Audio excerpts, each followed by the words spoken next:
yang kami nyanyikan. Tetapi kami berkata, ini kami Tuhan. Ini aku Tuhan. Utus aku.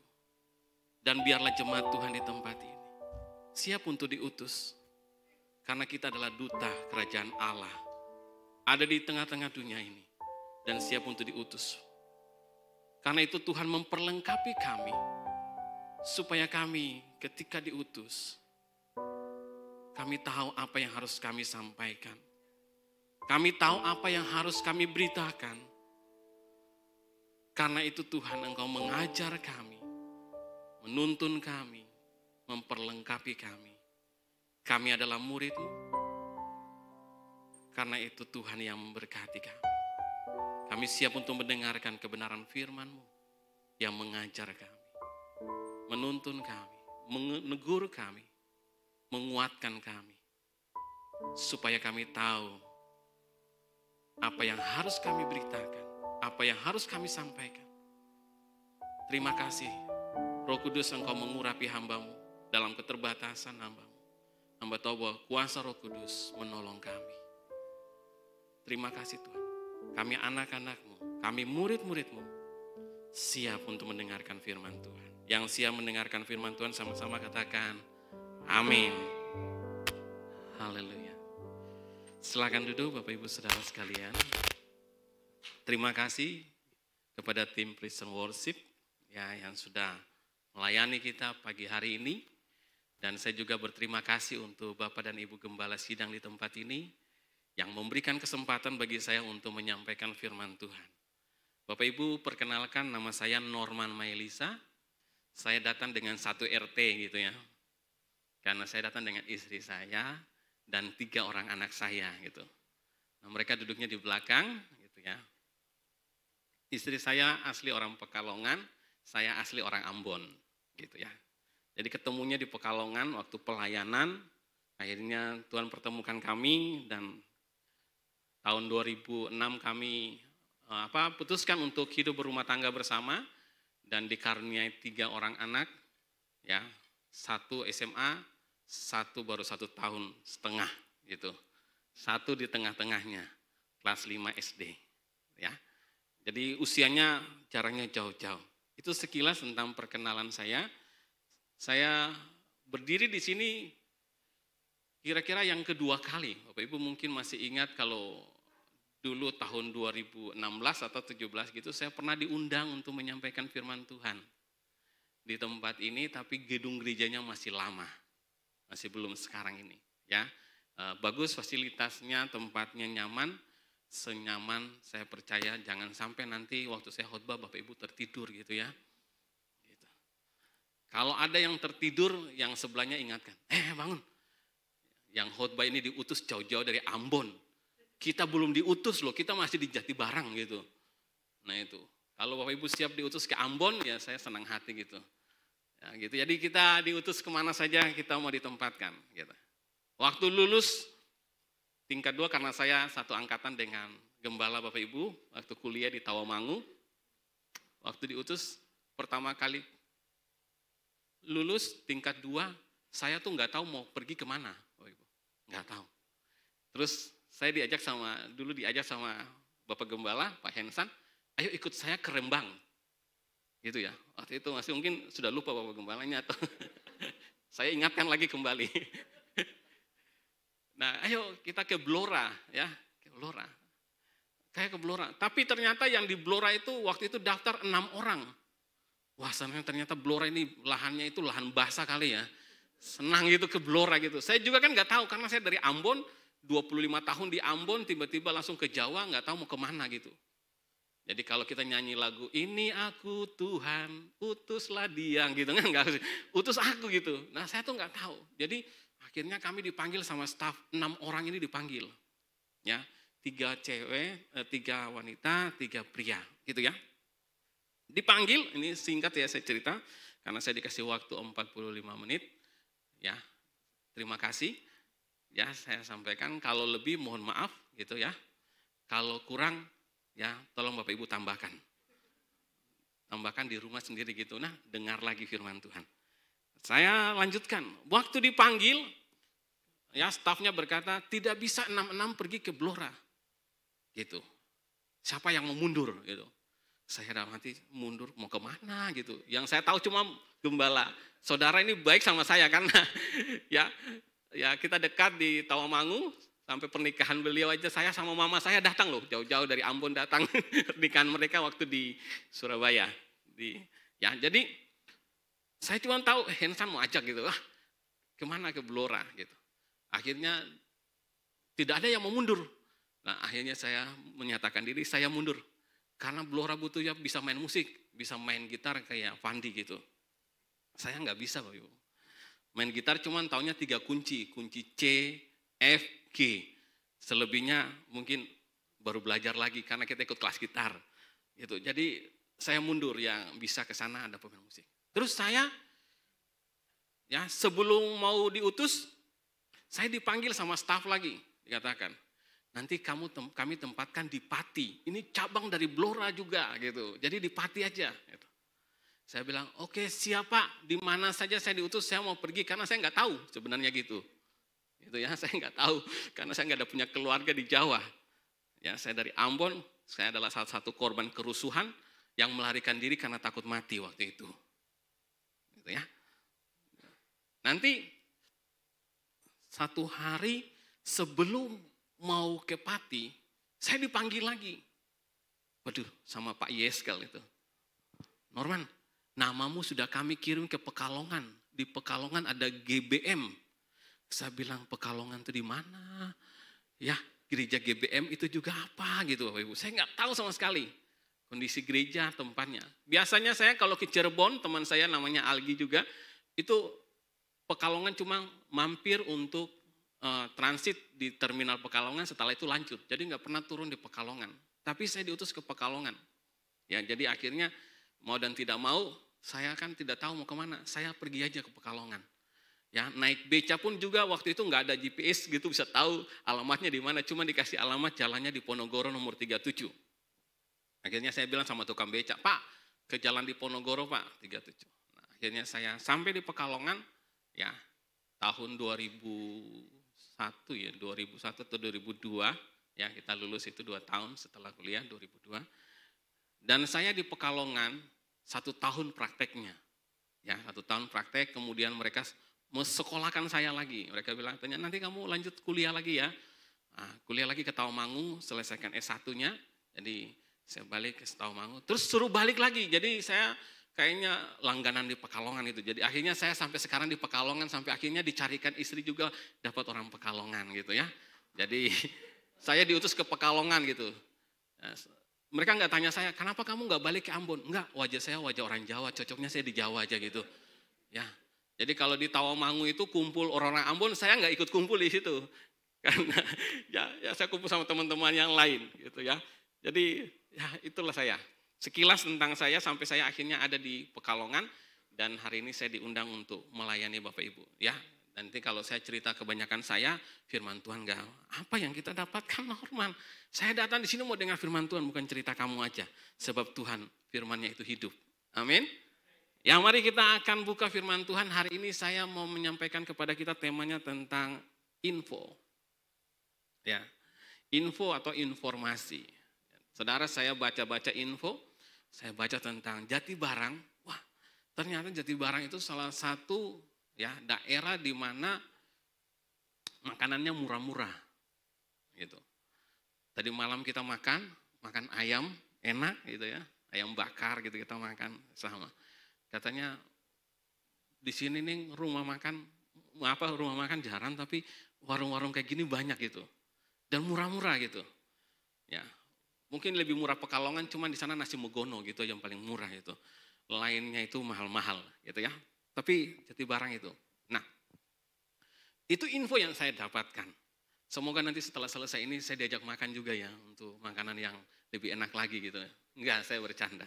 Karena sini murah-murah. Fandi, saya belum cicipi rotinya. Gitu. Sekalian promosi ya. Piscoknya itu. Bapak Ibu, jangan tegang ya. Saya kalau Bapak Ibu tegang, saya ikut tegang juga gitu. Jadi saya biasa santai. Ini ciri khas khotbah saya ini pengajar guru sekolah minggu. Ya, jadi Bapak Ibu, saya di Pekalongan saya pegang koordinator sekolah minggu. Ya, dari datang sampai sekarang masih tetap pegang sekolah minggu. Jadi gitu. Jadi hidup dengan anak-anak, hidup dengan pelayanan anak, jadi mungkin agak sedikit jangan tegang gitu. Informasinya saja itu yang saya sudah sampaikan, informasi tentang saya, informasi tentang pelayanan, informasi tentang keluarga, itu semua informasi.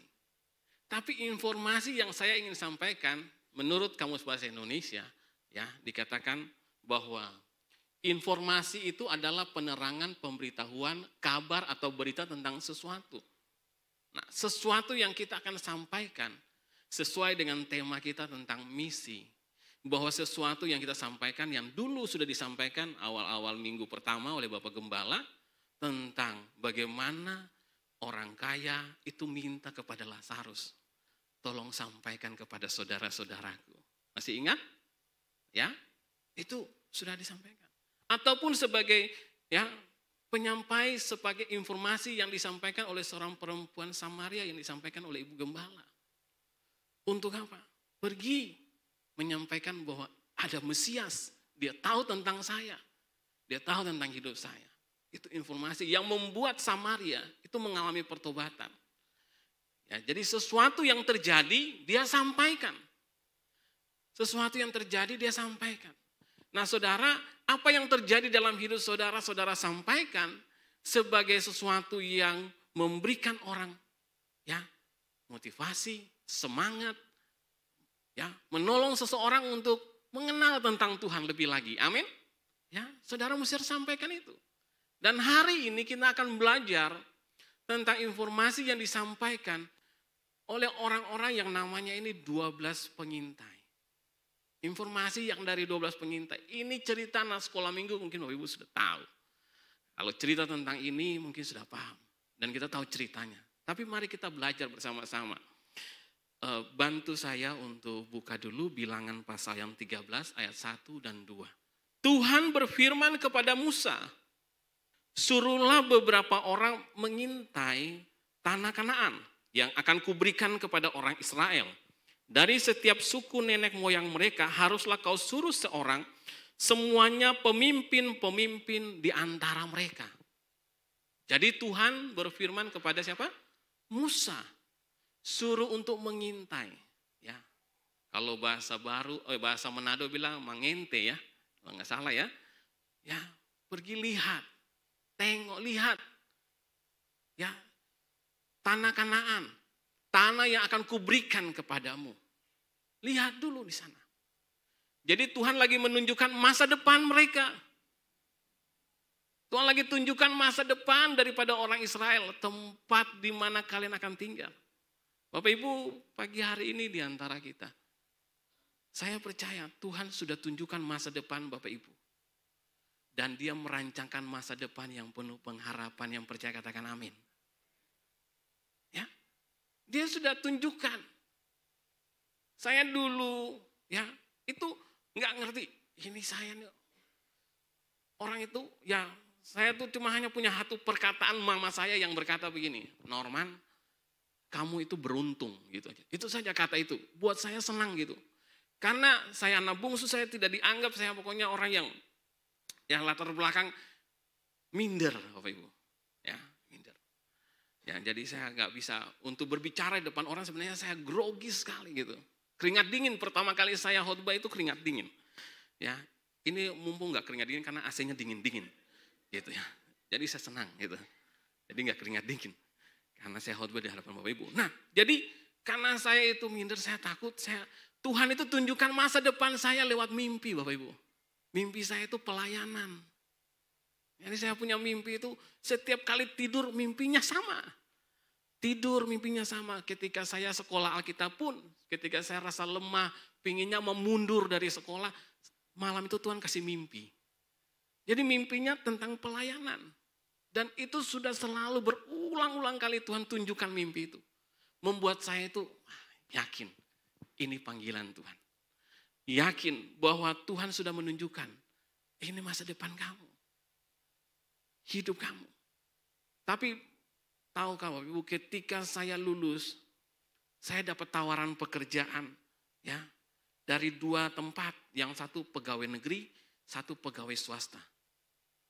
Nah, waktu dua-dua surat itu datang, ya, untuk saya bekerja, saya katakan sama papa saya. Papa saya itu sudah lumpuh karena diabetes, amputasi kaki, tidur di atas tempat tidur, nggak bisa berjalan, dan saya mesti harus melayani beliau untuk ngangkat. Ya, selama 1 tahun, papa saya itu marah sama saya. Kamu cepat pergi kerja, cari kerjaan gitu. Saya cuma ingat firman Tuhan berkata gini, bahwa cari dahulu kerajaan Allah dan kebenaran, dan Tuhan akan ya menambahkan apa kepada kamu. Waduh, saya bilang, Pak, nanti Tuhan akan kasih pekerjaan buat saya. Papa saya marah karena saya selalu apa? Ibadah. Ya, kegiatan gereja saya selalu hadir, ikut. Sampai papa saya pernah bilang gini, Norman, ya kalau kamu kayak gini terus lebih baik kamu tidur di gereja. Terbukti Bapak Ibu, saya tidur di gereja. Tadi malam saya tidur di gereja sini. Ya, gitu. Dan selama saya lulus, saya tidur di rumah Tuhan gitu. Pandi tahu. Ya, sebelum saya menikah saya tidur di gereja. Saya tidur di gereja.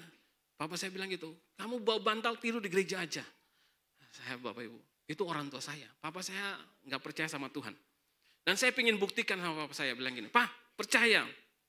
Tuhan yang menyediakan, Tuhan sudah menunjukkan masa depan saya. Dia akan memberikan pelayanan buat saya.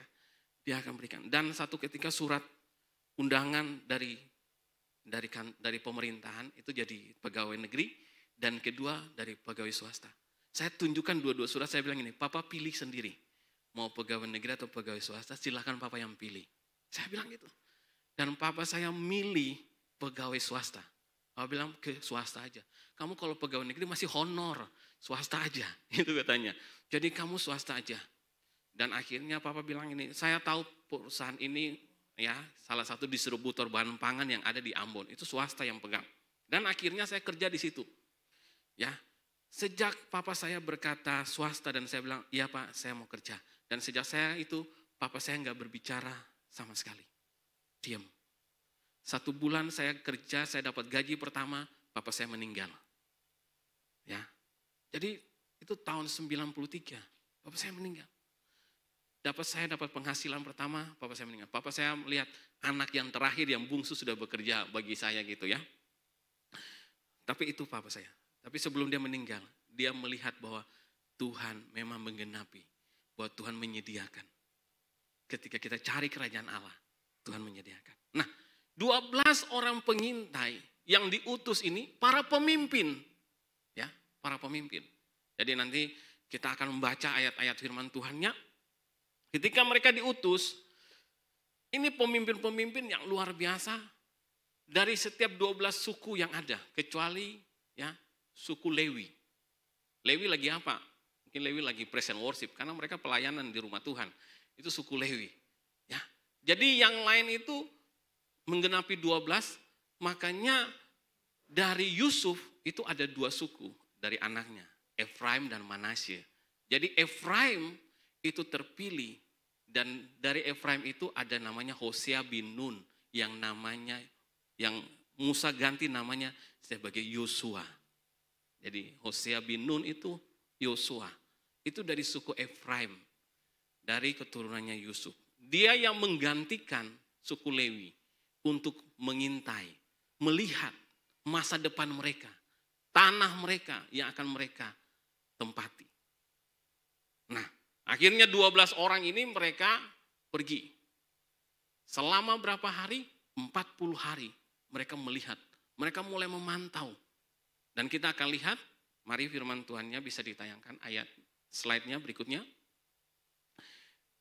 Di dalam Lukas pasal 13 ayat yang ke-17, mungkin Bapak Ibu bisa lihat, bisa kebaca? Bisa ya? Kita akan baca, firman Tuhan berkata kepada kita begini. Maka Musa menyuruh mereka untuk mengintai tanah Kanaan. Katanya kepada mereka, pergilah dari sini ke tanah Negeb dan naiklah ke pegunungan dan amatilah bagaimana keadaan negeri itu, apakah bangsa yang mendiaminya kuat atau lemah, apakah mereka sedikit atau banyak, dan bagaimana negeri yang didiaminya. Apakah baik atau buruk? Bagaimana kota-kota yang didiaminya? Apakah mereka diam di tempat-tempat terbuka atau di tempat yang berkubu? Ya. Dan bagaimana tanah itu? Apakah gemuk atau kurus? Apakah ada di sana pepohonan atau tidak? Ya, tabahkanlah hatimu dan bawalah sedikit dari hasil negeri itu. Waktu itu adalah musim hulu hasil anggur. Gitu ya. Kalau hari ini musim apa? Mangga ya. Gitu ya. Kalau musim durian nanti ya. Ini di Pekalongan sudah mulai musim durian. Tapi waktu itu ini musim anggur. Ya. Nah, kita lihat. Ya, jadi ditanyakan gini, apakah bangsa yang mendiaminya kuat atau lemah? Apakah mereka sedikit atau banyak? Dan yang kedua, negeri yang didiaminya apakah baik atau buruk? Yang ketiga yaitu kota-kota yang didiaminya, apakah mereka diam di tempat-tempat yang terbuka, di tempat-tempat yang berkubu, atau bagaimana tanah itu? Dan bagaimana tanah itu? Apakah gemuk atau kurus, apakah ada pepohonan atau tidak?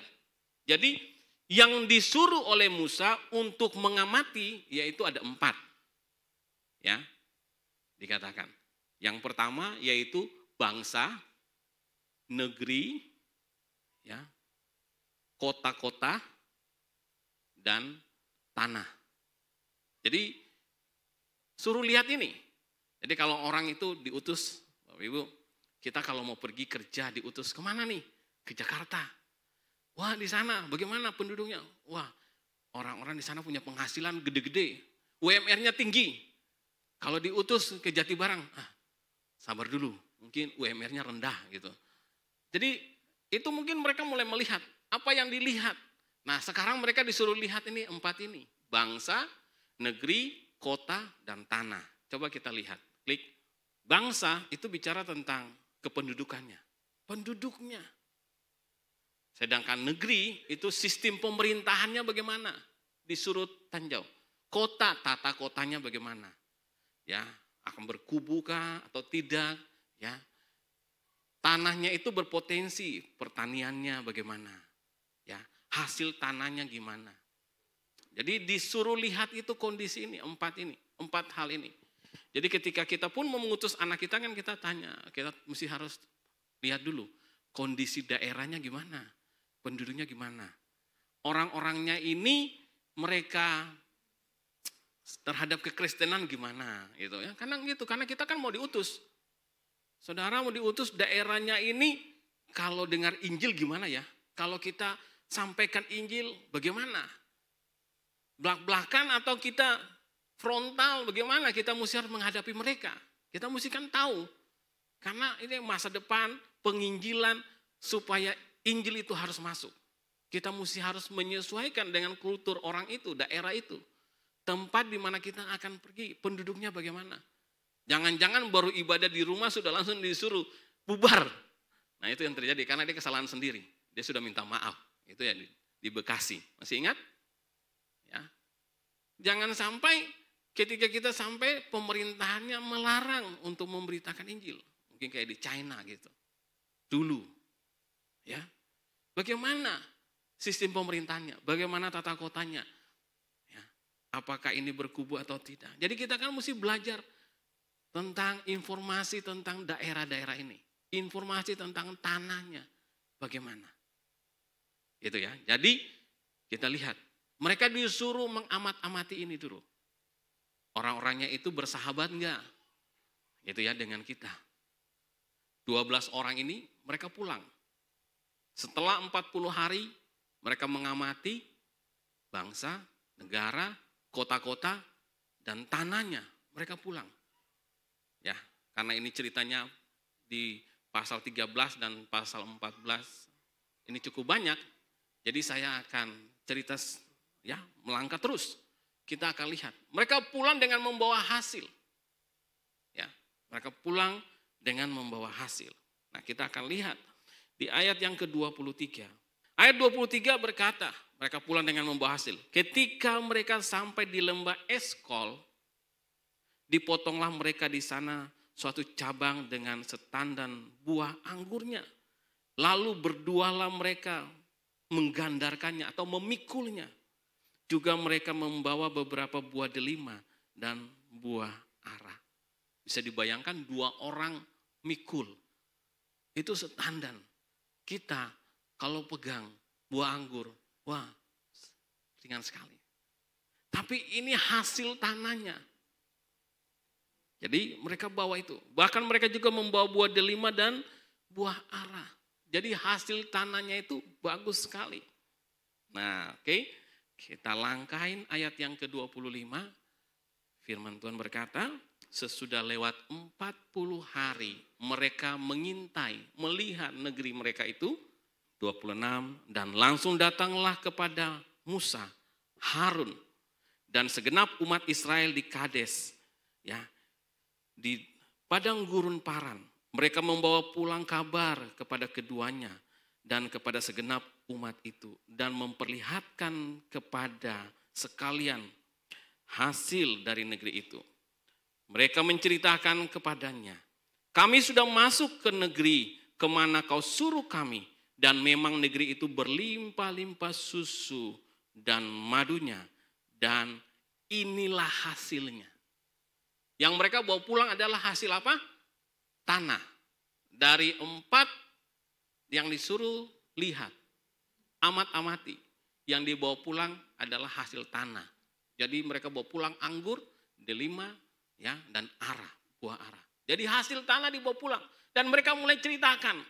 Jadi 12 orang ini mereka masih menceritakan, wah ini kita bawa pulang, hasilnya luar biasa gitu ya. Jadi kalau saudara pergi ke daerah yang menghasilkan, ya, salah satu penghasil, mungkin saudara pergi ke Tawamangu contohnya gitu, katanya di sana jeruk banyak gitu, pisang banyak, pasti kita sudah tahu, bawa pulang itu. Kita kan pasti tahu, pasti hasilnya ini ada di sini. Kita mau pergi beli apa? Wah, kita mau ke Medan, mau bawa pulang durian pas ini ya, oleh-olehnya durian ya gitu contoh. Karena kita sudah tahu di sana. Nah ini mereka bawa pulang hasil tanahnya, yaitu anggur. Itu dipikul oleh 2 orang. Jadi mereka bawa hasil. Jadi 12 orang ini masih sepakat, ya, masih senang, masih menceritakan hasil tanah. Sedangkan 3 berita lain, ya. Ayat yang ke-28. Hanya, ya, hanya dikatakan bangsa yang diam. Jadi pertama apa? Bangsa yang diam di negeri itu kuat-kuat. Jadi mulai lapor nih tentang keadaan bangsanya. Bangsa ini penduduknya kuat-kuat. Nah, ya, jadi tadi sudah bagus. 12 orang itu mereka sepakat menceritakan hasil tanahnya. Semuanya sepakat, bagus hasil tanah. Tapi begitu masuk di ayat 28, hanya gitu ya. Jadi kalau orang bilang kata hanya itu berarti pasti nggak enak gitu. Ya, tetapi ya gitu, itu nggak enak gitu. Orang bilang gini, maksudnya Norman itu ya, dia lucu tapi hitam gitu kan nggak enaknya gitu. Contoh gitu ya, itu contoh. Atau mungkin orang bilang gitu, yang ini, wah dia tuh cantik, tapi maaf gitu, tapi hanya, itu nggak enak gitu. Begitu ya, jadi kalau orang bilang sudah puji-puji, baru bilang hanya, waduh nggak enak gitu ya. Orang sudah muji-muji ini enak masakannya, hanya gitu, waduh. Tapi, wah itu nggak enak. Nah ini yang nggak enaknya, bangsa yang diam. Yang pertama dia lapor apa? Bangsa. Kuat-kuat. Dan kubu, ya, dan kota-kota. Jadi tadi dia sudah mulai lapor ya, kan karena minta 4, dia mulai lapor lagi nih. Yang 1 bagus, yang 3 dia beri laporan. Itu nggak menyenangkan, ya. Bangsa, negerinya itu kuat-kuat dikatakan. Orang-orang yang di sana itu keturunan enak, itu orang-orang raksasa besar. Itu jadi dia mau tanyakan. Nah dari 10 pengintai, yang 1 berita itu yang baik tentang tanah, yang 3 kabar itu Alkitab berkata busuk. Kabar busuk yang disampaikan, dan ini yang disampaikan 10 orang. Jadi di poin kedua itu sudah berpisah, antara 10 dan 2 orang sudah mulai berpisah pendapat. Karena 10 orang itu mulai menyampaikan kabar busuk, kabar nggak enak, kabar yang sedap. Gitu ya. Hari ini mungkin kita selalu dengar kabar yang nggak enak, kabar yang nggak sedap, kabar tentang perekonomian, ya. Wah, gimana keadaan kotanya, pemerintahannya, ya. Itu bicara tentang negerinya. Bagaimana? Wah, kota susah. Saya kemarin ketemu sama salah satu jemaat kami. Dia katakan, saya punya usaha ini, dia jual oli, ya. Jual oli. Sepi sekali. Ceritanya gitu. Bahkan bukan itu, usaha apa saja katanya sepi sekali. Jadi keadaannya itu mereka menceritakan kondisi, itu sepi. Bahkan bukan cuma itu, tingkat perceraian ya di bangsa kita dari bulan Januari sampai dengan bulan ini itu sudah 2.000 orang, 2.000 lebih itu mengajukan perceraian. Ya, karena apa? Tidak bisa menafkahi istri. Jadi istri itu minta cerai. Jadi wah, saya baca berita informasinya. Karena kondisinya katanya gitu, gak enak. Nah, Bapak Ibu, informasi yang didapat oleh Musa dan Harun bersama dengan orang Israel dari 10 orang berbeda dengan 2 orang. Mereka mulai menyampaikan kabar yang tidak enak, kabar yang tidak sedap didengarkan. Ya, mungkin dalam hidup kita menghadapi kabar-kabar yang gak enak. Bahkan mungkin juga bukan kabar, tetapi bukan cuma kabar, tapi perkataan yang tidak mengenakan terhadap kita. Itu sebuah informasi kabar. Gitu. Sudah gak enak, kadang menyakitkan, ya, kadang menjengkelkan. Kabar-kabar itu yang membuat kita akhirnya sakit hati. Dan berita itu, kabar itu tidak datang jauh-jauh, mungkin dari orang terdekat kita. Mungkin dari lingkungan kita. Mungkin dari keluarga kita sendiri. Buat kita jadi gak enak gitu. Ya, nyakit. Sadang mungkin menusuk di hati kita. Tapi mari saya mau katakan, sebagai orang percaya kita mesti belajar untuk melihat, mendengar. Ya, karena Tuhan berikan kita telinga, 2 telinga untuk mendengar. Kita belajar untuk mengucap syukur dalam setiap apa yang kita hadapi. Ya, saya ingin buat sebuah ilustrasi buat kita. Kabar yang datang dalam hidup kita. Mungkin itu kabarnya tidak mengenakan. Kabarnya itu tajam. Seperti pisau. Ya, ini tajam. Kalau nggak percaya, Fandi silakan jadi korban. Lalu hidup kita itu seperti kentang. Ya. Lalu ini perkataan kabar itu membuat kita itu akhirnya jadi sakit. Seperti perkataan dari 10 pengintai. Itu buat orang-orang jadi marah. Ya, jadi kesal. Menusuk hati orang Israel. Mereka jadi marah sama Musa. Kenapa kamu bawa kita untuk mati? Itu perkataannya itu menancap. Saya kok gemetar ya.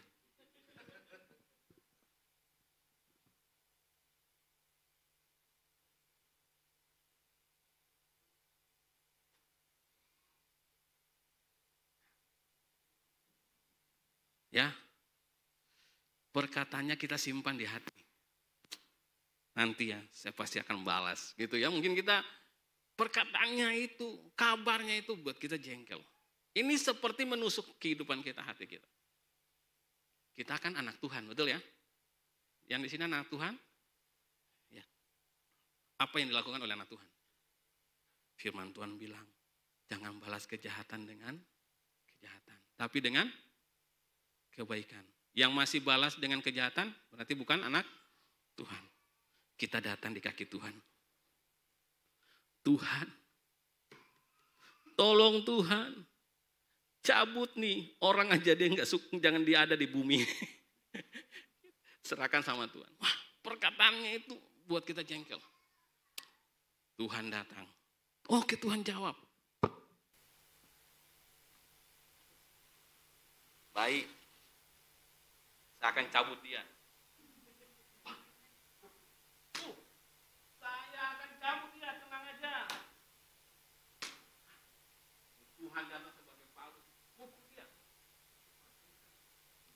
lagi. Sekarang cabut dia, kita berdoa dan kita minta Tuhan cabut dia perkataannya ini menjengkelkan, sakit hati. Sini Tuhan, tolong Tuhan. Tanpa kita sadari, kita semakin dekat dengan lewat siapa? Perkataan orang. Kita minta Tuhan cabut dia. Kalau bisa jangan tinggal di Jatibarang, pindah dia ke Pekalongan aja. Jangan. Masih ada saya. Kita mungkin berkata demikian, tapi Tuhan itu bilang, oke, saya akan lakukan, saya pakai dia lagi untuk bikin kita jadi kesel, jadi sakit hati. Tapi apa yang terjadi lewat orang itu, kita semakin dekat tanpa kita sadari. Tuhan, ternyata Engkau buat kirim dia supaya saya semakin dekat dengan Engkau. Saya semakin doa, berharap hanya kepada Tuhan. Amin. Bapak Ibu, jangan berdoa minta dia pindah di Pekalongan. Ya.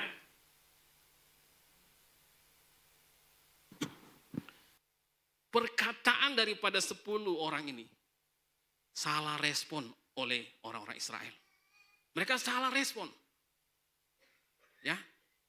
Mereka akhirnya marah sama Musa, tapi tampillah Yosua dan Kaleb, 2 orang. Mereka menginformasikan,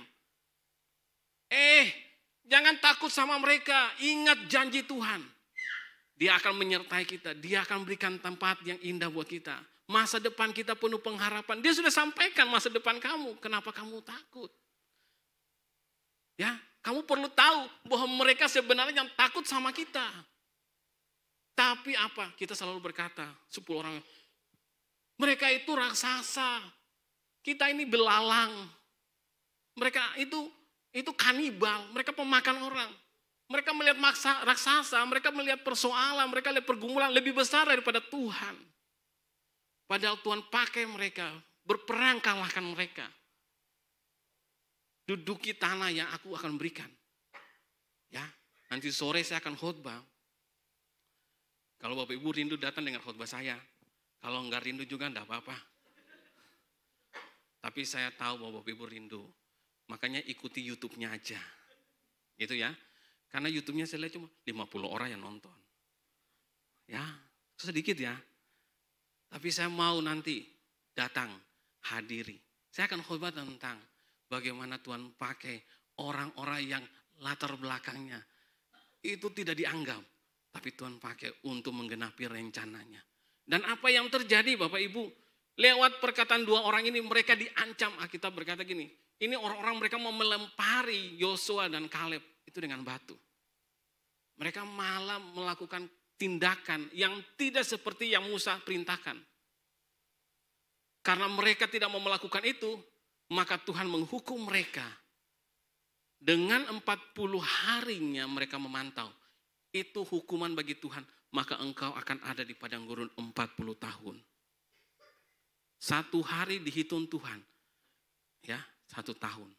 Jadi 40 tahun mereka ada di padang gurun. Mereka tidak bisa menempati tanah yang dijanjikan. Saudara, jangan sampai akhirnya gini.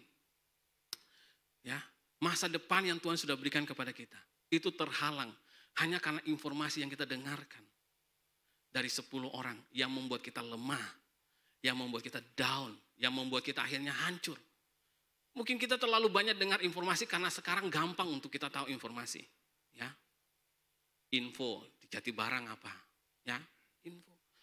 Peristiwa yang terjadi di Indonesia kita dapat sekali berita-berita itu gampang lewat handphone sekarang.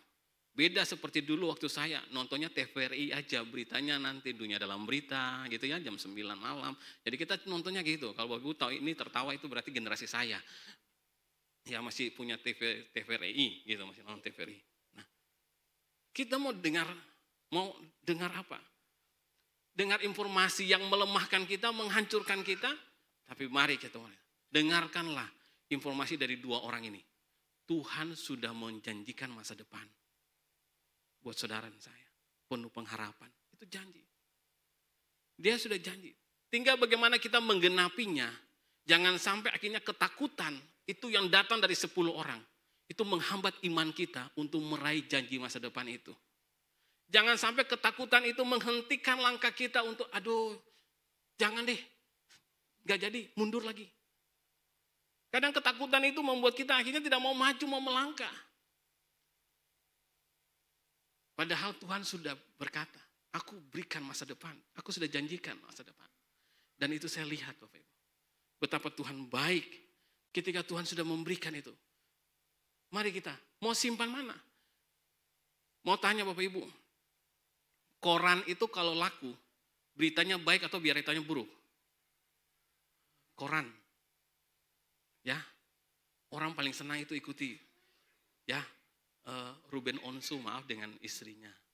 Itu beritanya itu terus-terus. Ya, perceraiannya diceritakan. Kejahatan diceritakan. Jadi itu lebih banyak berita-berita jahat daripada berita baiknya.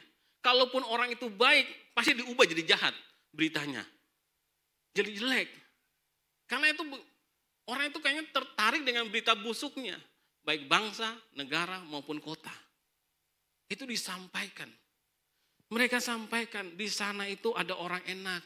Orang enak itu keturunan raksasa. Kayak Goliat gitu ya. Itu orang enak. Ada orang Amalek diam di tanah Nekeb. Ada orang Het, orang Yebus, orang Amori. Jadi semuanya itu membuat orang Israel jadi kecut hati, jadi takut. Dan ketika kamu tawar hati, kecillah kekuatanmu, firman Tuhan berkata. Karena itu kita mesti harus punya kekuatan, mengandalkan Tuhan. Amin. Berita yang kita sampaikan adalah berita kemenangan. Waktu saya tinggal berapa menit? Masih banyak. Puji Tuhan. Saya senang, saya mau sampaikan sebuah cerita. Saudara, hidup kita itu bagaikan bejana, bagaikan korek api. Ya, nah,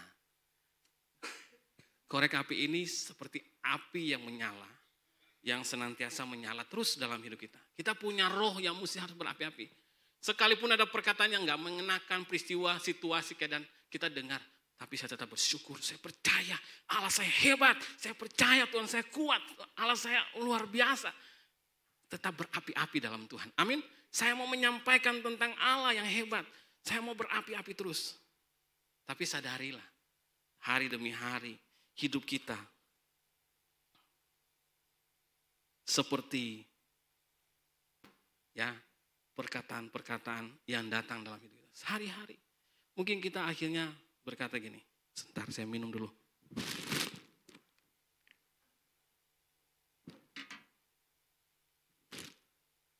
Perkataan itu seperti siraman air yang membuat kita akhirnya jadi es. Ya. Dengar orang ngomong, mau memberitakan ini, jangan takut. Mau bilang gini, kamu tuh gak bisa ngomong, kamu gak bisa bicara. Kamu di dekom itu ngapain?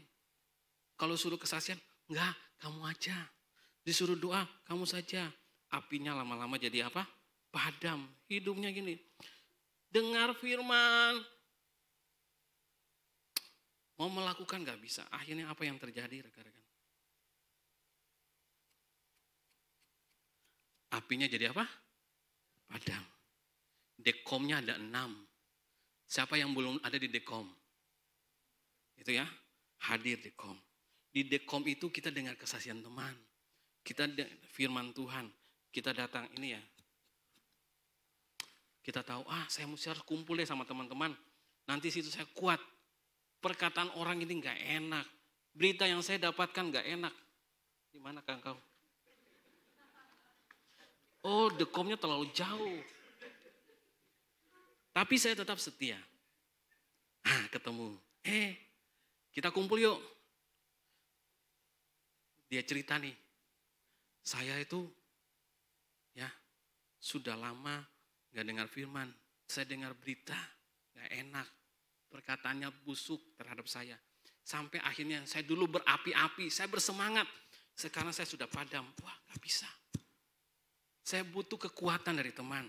Temannya datang, oke, kamu harus percaya ya, kamu bisa.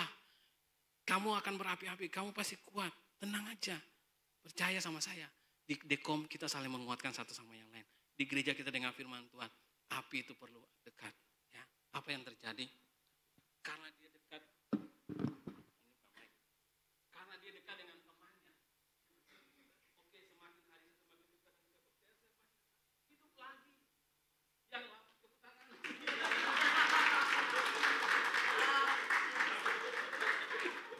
Terima kasih Kak Vince. Ya, magic. Oh, bukan. Nanti pulang uji coba ya. Itu ya. Jadi dengan kita punya kedekatan satu dengan yang lain. Yang tadi informasinya yang salah yang kita dengar membuat kita jadi lemah. Membuat kita jadi hancur. Membuat kita jadi gak berapi-api, gak bersemangat. Kita perlu datang sama bersekutu di Dekom. Kita perlu ada di gereja. Kita perlu ada di kaum muda. Kita perlu datang. Bawa anak-anak kita untuk datang ke sekolah minggu jam 10. Kita datang, bawa ajak mereka. Karena apa? Di situ anak-anak kita itu akan diajarkan. Apinya itu semakin menyala. Amin. Mereka yang tadinya sudah padam, datang ibadah. Jauh-jauh dari Brebes, datang ibadah. Wah, kita mau semangat lagi. Karena Senin sampai Sabtu saya nggak pernah dengar firman Tuhan. Apalagi doa pagi antara Selasa dan Kamis saya jangan ikut. Karena saya lebih enak tidur gitu mungkin ya. Doa pagi renungan firman Tuhan, kota habis. Nanti kalau gembala tanya bilang aja kota habis, internetnya putus gitu, nggak bisa ikut gitu. Nah mari saya mau bilang gini Bapak Ibu. Kita perlu ada punya persekutuan. Ketika kita dekat lagi dengan sesama kita, sesama anak-anak Tuhan. Api kita semakin menyala. Kita perlu dengarkan dua orang. Mari saya mau katakan, klik ini yang terakhir slide-nya. Pandangan boleh sama. Sama-sama melihat masa depan. Sama-sama dengar firman Tuhan di tempat ini. Bahwa Tuhan punya rancangan masa depan yang penuh pengharapan. Tapi sudut pandang berbeda. Bisa mengungkapkan yang salah. Ya, suara mayoritas belum tentu kebenaran. 10 orang ini mayoritas. Tapi belum tentu itu kebenaran. Kebenarannya itu ada di 2 orang. Bahwa Tuhan sudah menjanjikan masa depan kita penuh pengharapan. Tuhan sudah janjikan gini, bahwa kita ini bukan belalang. Kita yang akan mengalahkan mereka. Kita yang akan menghancurkan mereka. Itu kebenarannya. Karena Tuhan bilang gini, kalau Tuhan bersama dengan kamu, ya, siapa yang jadi lawan kita?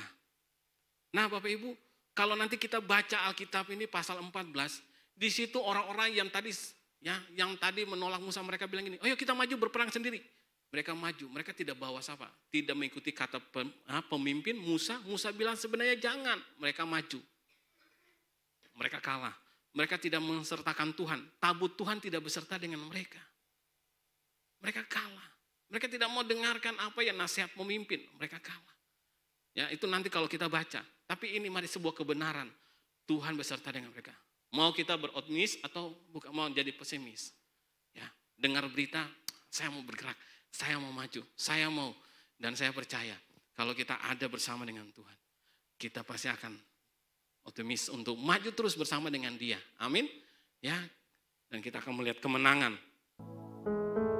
Hari ini kita dengar firman Tuhan. Ya, menceritakan kepada kita tentang setiap perkataan. Banyak hal yang datang dalam hidup kita. Perkataan itu lewat terus, berita informasi datang kepada kita. Seperti burung ya berterbangan di atas kepala kita.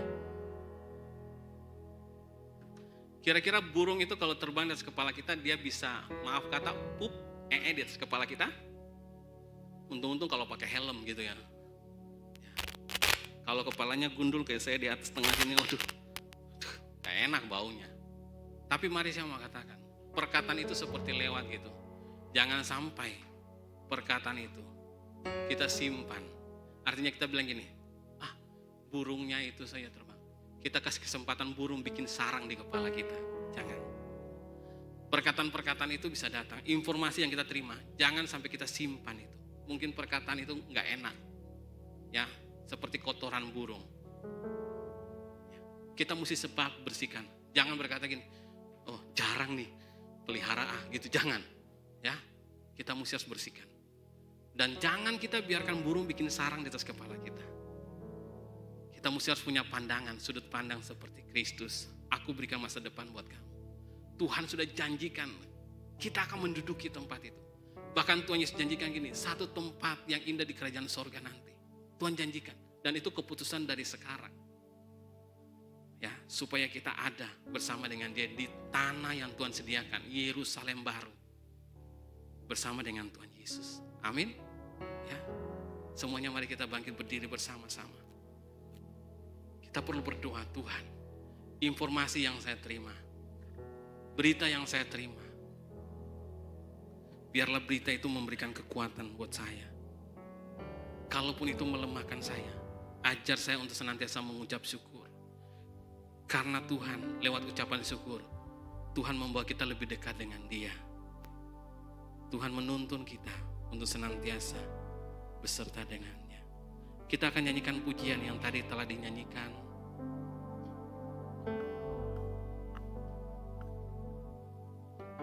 Tuhan, inilah hidupku.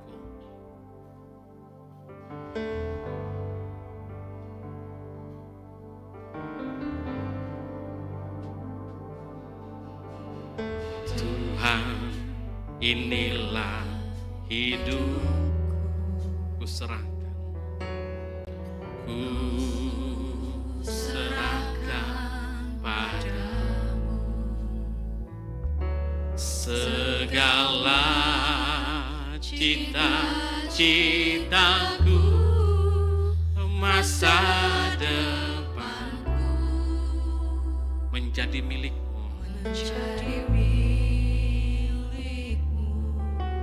Jadikan kami terang-Mu. Jadikan kami terang-Mu. Oh,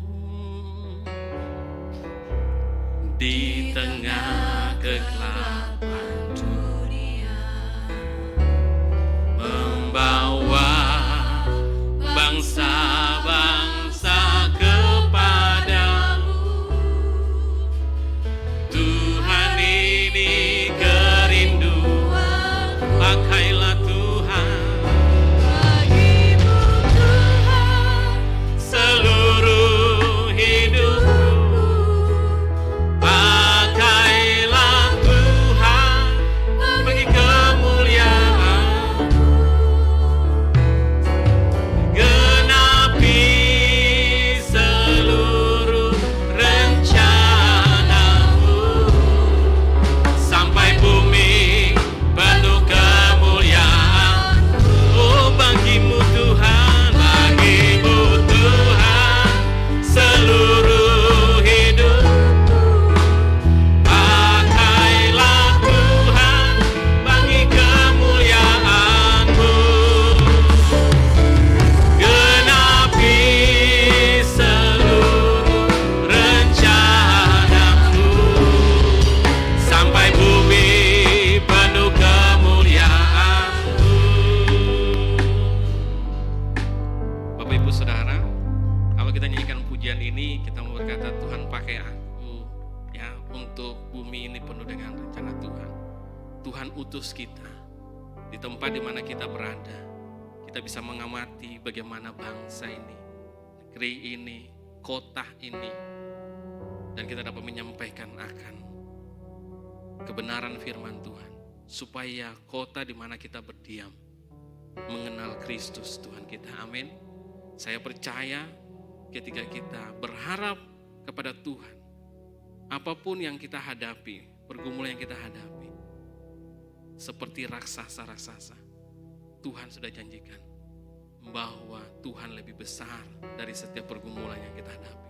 Apapun persoalan yang kita hadapi, Tuhan jawaban, Dia lebih besar atas setiap pergumulan kita.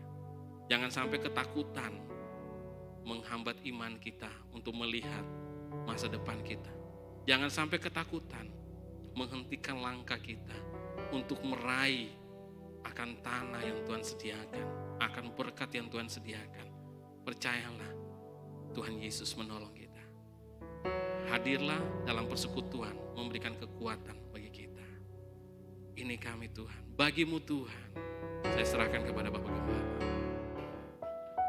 Bapak Ibu, informasi itu bisa datang yang pertama dari apa yang kita lihat.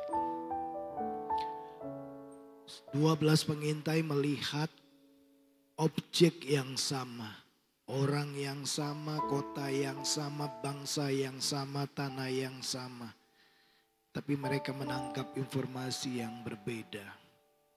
Informasi bisa datang dari apa yang kita dengar. Dan dua panca indera ini memang adalah input untuk kita menerima sesuatu. Apa yang kau lihat dan apa yang kau dengar, itu yang kemudian akan masuk di dalam hatimu. Karena itu penting sekali cara kita melihat. Alkitab berkata kalau matamu terang, teranglah seluruh hidupmu. Siapa yang bertelinga hendaklah ia mendengar. Perhatikan ini baik-baik Bapak Ibu Saudara. Salah berita maka kita akan salah dalam menganalisa, menyimpulkan sesuatu. Kalau kita salah berita kita akan salah dalam kehidupan.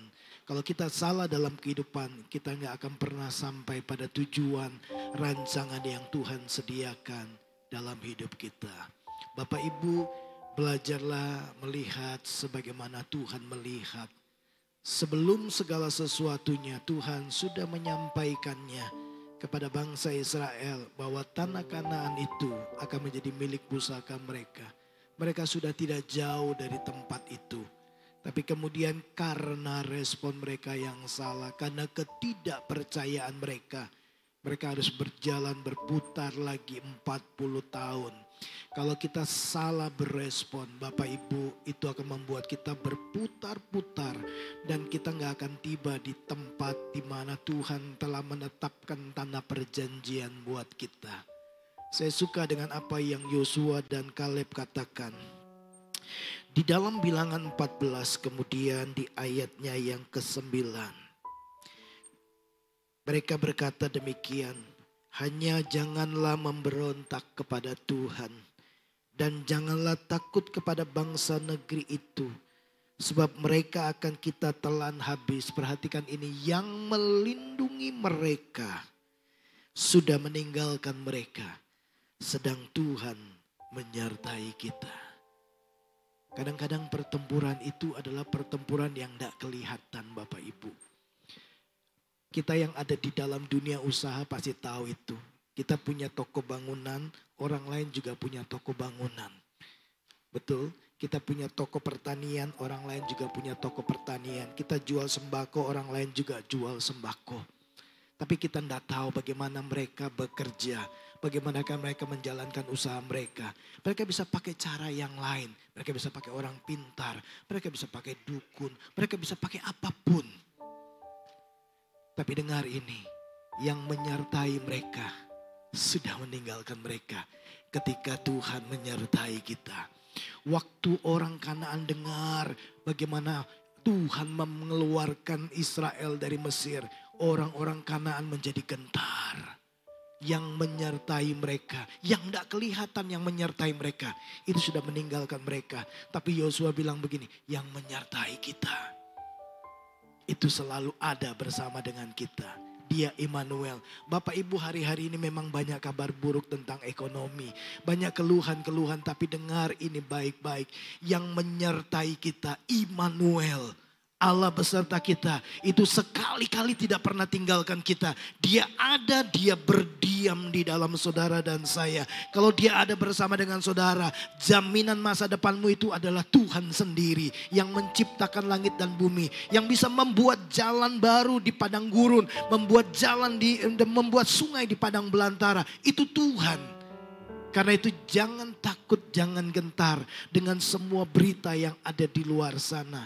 Tuhan menyertai kita.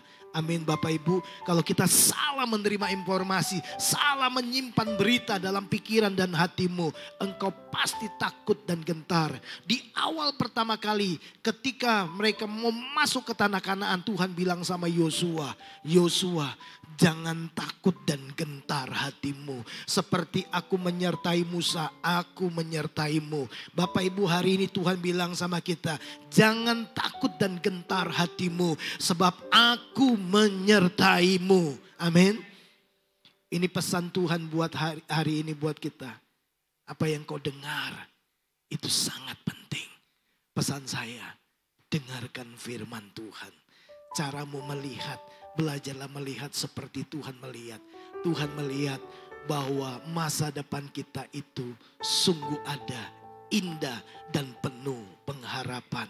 Mari kita angkat tangan kita kepada Tuhan. Kita mau bersyukur kepada Tuhan. Bapa di surga, kami bersyukur buat firman-Mu. Berkati hamba firman-Mu yang sudah menyampaikan isi hatimu kepada setiap kami. Betapa penting kami menjaga telinga kami, mata kami untuk menerima informasi. Setiap informasi yang tidak sesuai dengan firman Tuhan kami tolak. Kami percaya kepada firman Tuhan yang tidak pernah gagal. Kami percaya kepada janji Tuhan yang adalah ya dan amin. Yesus Kristus adalah ya dan amin. Itu sebabnya kami percaya seluruh janji firman Tuhan akan tergenapi dalam hidup kami. Di tengah-tengah masa sulit, di tengah-tengah kekacauan dan kerutan kehidupan ini, kami tetap memandang kepada Tuhan yang telah berjanji kepada kami, yang telah berkata, aku sekali-kali tidak akan meninggalkan kamu. Kami percaya bersama dengan Tuhan kami cakap menanggung segala perkara. Kami percaya bersama dengan Tuhan tidak ada yang mustahil. Kami percaya bersama dengan Tuhan kami ada di jalan-jalan kemenangan Tuhan. Terima kasih buat firman-Mu. Betapa pentingnya kami menerima informasi yang benar. Dan mata kami terus tertuju kepada Tuhan. Terima kasih Bapa di surga buat firman-Mu pagi hari ini. Bagi Tuhan segala kemuliaan dan hormat.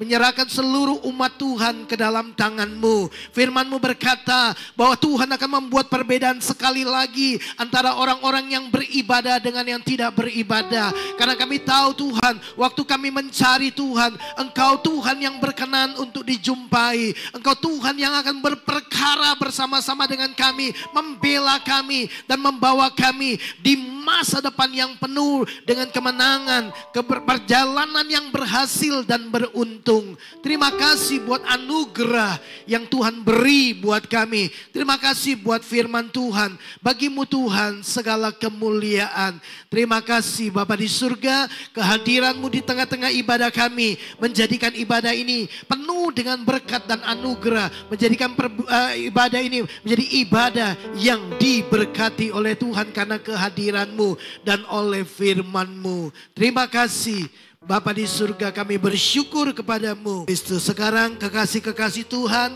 mari arahkan hatimu, tadakan tanganmu di hadapan Tuhan. Jemaat yang dikasihi Tuhan, hari ini engkau terutus kembali ke tempat di mana engkau berada, di mana engkau akan mengupayakan segala pekerjaan tanganmu dan engkau diberkati oleh Tuhan.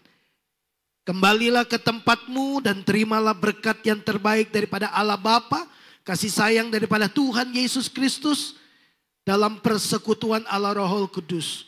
Mulai hari ini sampai Maranatha Tuhan Yesus datang yang kedua kalinya, bahkan sampai selama-lamanya. Kita terima berkat ini di dalam nama Tuhan Yesus Kristus. Setiap kita yang percaya diberkati Tuhan, mari sama-sama katakan amin.